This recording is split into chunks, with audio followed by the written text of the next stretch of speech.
अरे नहीं भाई, इतने दिनों के बाद तो इस घर में महफिल जमी, कभी वक्त मिले तो आ जाएगा। जब से मैं रिटायर हुआ ना, अच्छी कंपनी को तरस का ये क्लिनिक चली जाती है और हम दोनों बुड्ढा बुड्ढी इसकी राह देखते रहते। आप सुन रहे हैं मेरी बात क्यों नहीं सुन रहे? निकल जाए यहाँ से। मेरी भलाई आपके यहाँ रहने से होगी, आपके रहने से मेरी भलाई होगी। आप निकले यहाँ से फौरन, बढ़ाए दुकान अपनी, निकल जाए यहाँ से फौरन। और उस अपने शादी को भी कहते कि आइंदा मुझे अपनी शक्ल न दिखाए।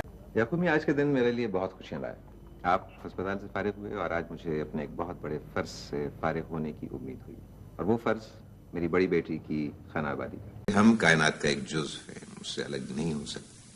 हमारी मोहब्बत जो है वो सिर्फ हमारी नहीं होती, इसीलिए हमारी खुशियां भी सिर्फ हमारी नहीं होती, बहुत सी दूसरी खुशियों से मुंसलिक रहती। लेकिन बच्चे को प्यार तो क्या तवज्जो भी नहीं दे सकती थी। जॉब, उसकी जॉब पहले दरार बनी।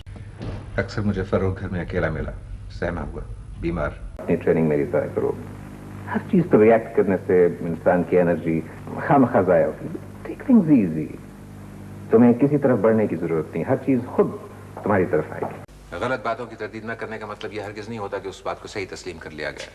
हमें इन लोगों को बताना चाहिए कि ये गलती पर, उन्हें एहतजाज का सही तरीका और रास्ता बताना चाहिए। इस तरह के मुजाहरों से कुछ हासिल नहीं होगा। यार मैं मर गया हूं, स्वयं है मेरा। दरअसल तुम पर कभी मुसीबत पड़ी नहीं, ज्यादा से ज्यादा कमीज का रंग दुपट्टे के साथ मैच नहीं हुआ तो कयामत आ गई। हो सकता है कि आजादी के शौक में तुम्हारा भी नजरिया हो कि घर में औरत को बॉस होना चाहिए, और उसके लिए तुमने एक अंडर मैट्रिक जी हाँ करने वाला तलाश कर लिया। लेकिन एक बात ज़हन में रखना, कहीं ऐसा ना हो कि सारी जिंदगी तुम्हें यह तासुफ रहे कि तुम डूबते हुए शख्स को बचा सकते थे लेकिन तुमने नहीं बचाया।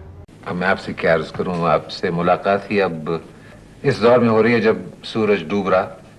क्या जमाने थे वो, इधर सूरज निकलता था, उधर हाथों हाथ बिक जाया करता था। यार तुमने मुझे बड़े इम्तिहान में डाल दिया। वो उसके दुश्मन की बेटी सही, लेकिन आखिर है तो उसकी भतीजी। मैंने कहा था ना कि वक्त आएगा तो तुम्हें भी देख लेंगे। टुकड़े के गिर्द बेल बूटे जमाते थे तो दुरूद शरीफ का विर्द किया करते थे। मैंने भी उसी तरह 32 साल उसके महबूब का जिक्र करके ये बासन बनाया। इज्जत, दौलत और औलाद सब मांगते हैं, ये नेमतें हैं, मगर ये भी मालूम होना चाहिए कि ये आजमाइश है इंसान की। मुलाजिम समझ ले, तो 15-20 साल पहले एक लावारिस बच्चा आ गया तो उसे हमने रख लिया।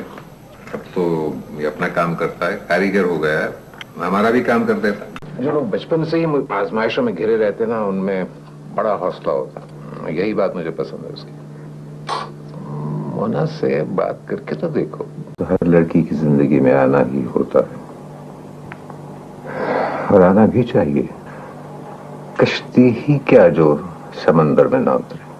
मेरे बाप की 12 बकरियां थी, स्कूल तो थे नहीं, बातें ही कुछ ऐसी थी, निगाहें ही कुछ ऐसी थी, जिधर देखे बंदे को मौला है। तुम्हारा से कब भेजना चाहता हूँ, लेकिन शायद